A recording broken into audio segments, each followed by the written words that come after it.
Sir మీ పేరు? డివి Prasad, Devaraju Venkateswara Prasad, vice president చేసిన bar association. ఎలా ఉంది మీ అడ్వకేట్స్ కమ్యూనిటీ ఏదైతే ఉందో రానున్న అసెంబ్లీ ఎన్నికల్లో ఏ పార్టీకి సపోర్ట్ చేసే అవకాశాలు ఉన్నాయి? ఏ పార్టీ అంటే ఇక్కడ మెజారిటీ వాళ్ళు వైసీపీకే సపోర్ట్ చేస్తారు. ఎందుకు అంటే వాళ్ళ దగ్గర నుంచి ఇప్పుడు ఇదివరకు జూనియర్స్కి ఏమేమి ఉండేది, మేము 91లో ఎన్రోల్ అయ్యాం. అప్పుడు ఏదో సీనియర్ ఒక 500 ఇస్తే హైదరాబాద్లో ఉండేది. ఇప్పుడు జగన్మోహన్ రెడ్డి వచ్చిన తర్వాత జూనియర్లకు లానేస్తాం కింద ప్రతి ఎన్రోల్ అయిన 3 ఏళ్ల వరకు 5,000 చొప్పున 12,500 60,000 చొప్పున 3 ఏళ్ళకి 1,80,000 చొప్పున జూనియర్స్కి సపోర్ట్గా జగన్మోహన్ రెడ్డి గారు లానేస్తం ద్వారా పథకం ద్వారా జూనియర్స్కి తోడ్పాటు అందిస్తే వాళ్ళు ప్రొఫెషన్లో నైపుణ్యము వృత్తిలో పైకి రావాలని చెప్పి ఆశయంతో ఏర్పాటు చాలా అభినందనీయం. అలాగే సొసైటీలో జగన్మోహన్ రెడ్డి గారు వచ్చిన తర్వాత అన్ని వర్గాల వారిని, అన్ని కులాల వారిని, అన్ని మతాల వారిని చూసి కనిపెట్టి వాళ్ళకి ఉన్న గవర్నమెంట్ ద్వారా వచ్చే పథకాల లబ్ధి చేకూర్చి వాళ్ళని అభివృద్ధిలో పందాలు నడపడానికి అందరికీ చేదోడు ఇచ్చేస్తున్నారు.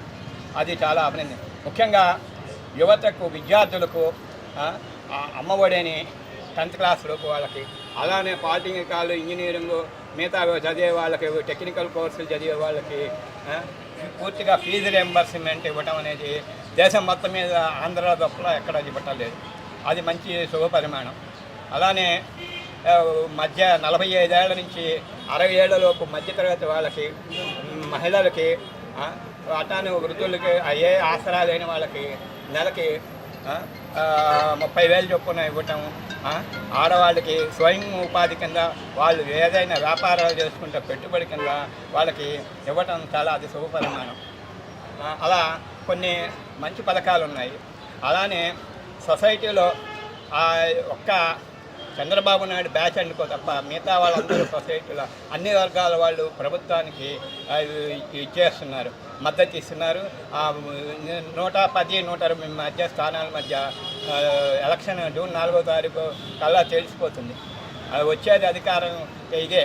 వీళ్ళు అనైతిక పొత్తు పెట్టుకుని చంద్రబాబు నాయుడు వెంపర్లాడి ఢిల్లీ పరిస్థితి, పవన్ కళ్యాణ్ పంచి ఈ బొల్లిబాబు వీళ్ళు బీజేపీని కూడా తీసుకురావాలని పవన్ కళ్యాణ్ చేసేటట్టు ప్రయత్నాలు లేవు.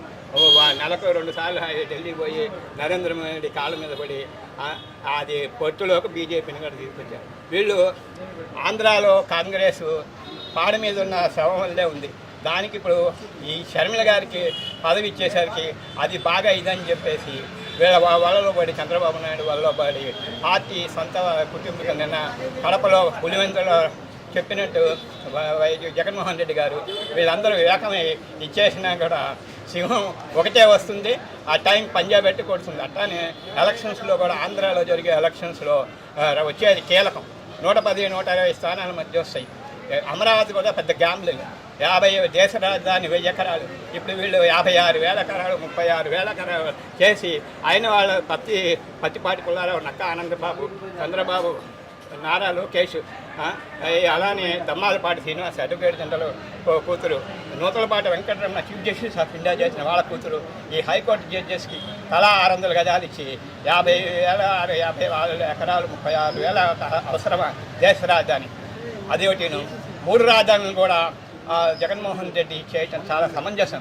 ఎందుకంటే తెలంగాణను అశ్రద్ధ చేయబట్టి కేసీఆర్ ఆమన్ని రాజేష్ కూర్చుని సోనియా గాంధీని కూడా బుట్టలో వేసుకుని పార్లమెంటు స్థానాలన్నీ నీవి అసెంబ్లీ స్థానాలని చెప్పేసి ఆవిడని కూడా ఏరు దాటిందా చెప్పదగినట్టు తన మొత్తం ఇచ్చేశాడు. 10 ఏళ్ళు అనుభవించాడు. అలానే ఇక్కడ జగన్మోహన్ రెడ్డి గారు రాయలసీమ 4 జిల్లాలు కడప, కర్నూలు, అనంతపురం, చిత్తూరు ఈ 4 జిల్లాలు ప్రత్యేక రాష్ట్రం కోరుతాయని, అలాగనే విశాఖపట్నం, విజయనగరం, శ్రీకాకుళం వాళ్ళు ప్రత్యేక రాష్ట్రం కోరుతారని చెప్పేసి ఈ 3 రాజధానులు కూడా చాలా ఇది. బాబు అనుకో బ్యాచ్ 200 కోట్లు ఇచ్చి ఈ రైతు ఉద్యమం చేసి అసలు రియల్గా రైతు దానం ఇచ్చిన ఊరికినే ఇచ్చారా వాళ్ళు మక్తా పండుతున్నారు. ఎకరంకి ఇంత అని చెప్పేసి సంవత్సరంకి 20,000 25,000 అది వీళ్ళు బాబు అనుకో బ్యాచ్ డబ్బులు ఇచ్చి రైతుల చేత పచ్చటొక్క ఆకు పసుపచ్చ వాళ్ళు ఇచ్చేసిన ఉద్యమం తప్ప 1,500 గజ చేసిన రోజులు 1,400 చేసా ఉన్నా. మరి ఆ రాజధాని భూములు అది ఎవరు హస్తగతం చేసుకోవడం, రైతుకి కనీసం 20 లక్షలు ఎకరంకి కనీసం ఇచ్చారో లేదో కూడా తెలియదు. అడ్వకేట్స్ పూర్తిగా ఒకవైపే ఉండరు.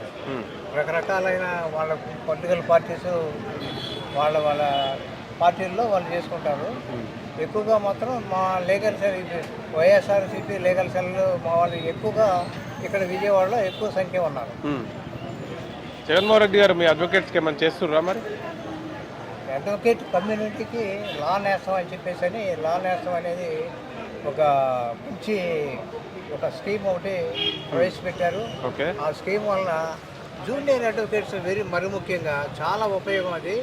ఎందుకంటే కొత్తగా వచ్చిన అడ్వకేట్స్కి వారు ట్రాన్స్పోర్టేషన్ కానీ, మినిమం బుక్స్ కొనుక్కోవడానికి కానీ, మరి ట్రాన్స్పోర్టేషన్ నుంచి ఇక్కడికి వచ్చి రావడానికి చేయడానికి, ఇక్కడ ప్రాక్టీస్ చేయడానికి వివిధ ప్రాంతాల నుంచి వస్తారు కనుక ఆ ట్రాన్స్పోర్ట్ కొరత అనేది తీరుద్ది. బుక్స్ కొనడానికి, ఇక్కడ మినిమం నీడ్స్ రిక్వైర్మెంట్ చేసుకోవడానికి ఒక లా నేస్తం అనేది సంవత్సరానికి నెలకు 5,000 రూపాయల వాళ్ళకు ఇవ్వటం జరుగుతుంది. అది దానివల్ల చాలా ఉపయోగం. జూనియర్ గతంలో ప్రభుత్వం అని ఇచ్చింది, ప్రభుత్వం అది అడ్మినిస్ట్రేషన్ ఆఫ్ జస్టిస్ అని కొంతగా చేసింది, కానీ కాంగ్రెస్ గవర్నమెంట్ ఉన్నప్పుడు చేసినాయి. కానీ ఈ స్కీము డైరెక్ట్గా ఈ లీగల్ అడ్వకేట్ ఫ్రెటర్నిటీలో జూనియర్ అడ్వకేట్స్కి చాలా ఉపయోగం అన్నమాట. దానివల్ల ఎక్కువగా జూనియర్ అడ్వకేట్స్ బాగా లబ్ధి పొందుతున్నారు, ఉపయోగించుకుంటున్నారు.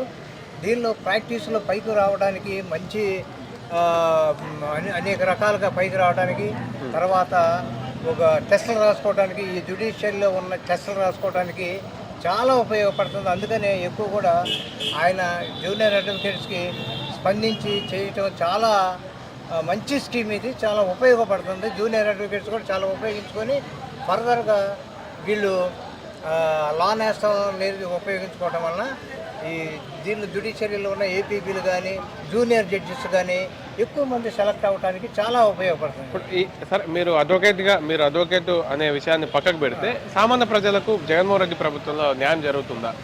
ఎప్పుడైతే నవరత్నాలు అనేది ఉన్నాయో అవి సామాన్య మానవుడికి, పేద వర్గాలకి, రౌండ్ రాడ్ కమ్యూనిటీస్ అన్నింటినీ కూడా ఉపయోగించుకుంటున్నారు.